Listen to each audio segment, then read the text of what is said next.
this video, we're going to take a look at the beginning of Chapter 2 and how, and the problems that you're working on deal with the first exposure with representing exponential growth in the multiplying bunnies problem. So if you're in the book and you're looking at question 2.1, that's what you'd want to read first, is that on page 53, the 2.1. And then after you do understand the context of the problem, well, there is an original pair of bunnies, and then what happens is they make more bunnies each month, and after 1 month you'd have the original pair and another pair of bunnies. And so now you went from 2 to 4, and then as you go through this, that continues to double, so that the original pair go here, they have a new set, the new set has a new set. So you have 2, 4, 6, 8 after 2 months. After 3 months, all of those have a new pair. And so after 3 months, you now have 16. And that's the diagram that represents the multiplying bunnies. Then you go to a table. In order to build the table of values, when you're doing this as far as representing your numbers, you look at the initial value, the zero value, what it started at. The starting value, the initial value is you had 2 bunnies. Then every month it was multiplied by 2. So it started at 2 and it multiplied by 2. So then what happens is you go 2, 4, 8, 16, 32, and it continues to double. If you look over here, the equation then would be it starts at 2 because that's our initial value back over here in the table, and it gets multiplied by 2 every time. If you have repeated multiplication is exponential. So the x actually goes up in the exponent. So it's 2 times 2 to the x. This is what it starts at, this is what it goes by. Another way to represent that is to say that it is also, or it could be y equals 2 to the x plus 1 power, because we do have 2 times 2 to the x. Well, you have a first power here. You could combine that as 2 to the x plus 1. Then you're asked to do a few different cases.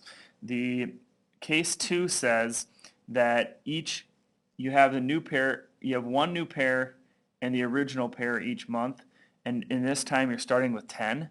So if you're starting with 10, then you have 10 bunnies to begin with, and then those bunnies are having 2 babies. Well, that's 1 new pair. So that would be 10 times 2. And we would be doing times 2 every time. So 10, 20, 40, 80, those are going to continue to double. And you can see the pattern. You can see that it starts at 10, it doubles, so it's times 2 to the x. Now some confusion happens on case 3 and 4, because in case 3 and 4, they say for case 3 you have 2 rabbits and they have 4 babies each month. Well, that's 2 new pairs.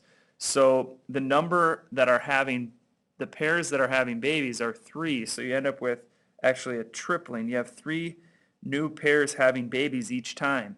So you have the original and the 2 new pairs, even though you have 4 new babies, that's 2 extra sets. So that's 3 sets having babies. So 2 times 3 is 6.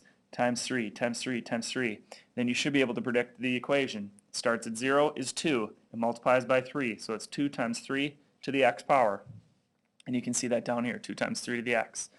The case 4 starts out with 2 babies and has 6 babies every month. That's 3 new pairs. So you have a total of 4 pairs having babies. So that's 2 times 4, and then times 4, times 4, times 4. So you can see the pattern there would grow by times 4 exponentially.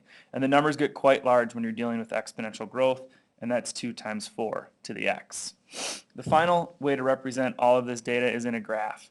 And when you graph these are exponential curves. And the exponential curves, here are each of the cases. The original is here, then here is case 2, case 3, and case 4, and you can see that they start really low and then they curve up, and that's what exponential growth does. It starts low and then it gets faster and faster as it increases, and the rate of change is definitely changing as that curve gets steeper and steeper on its way up.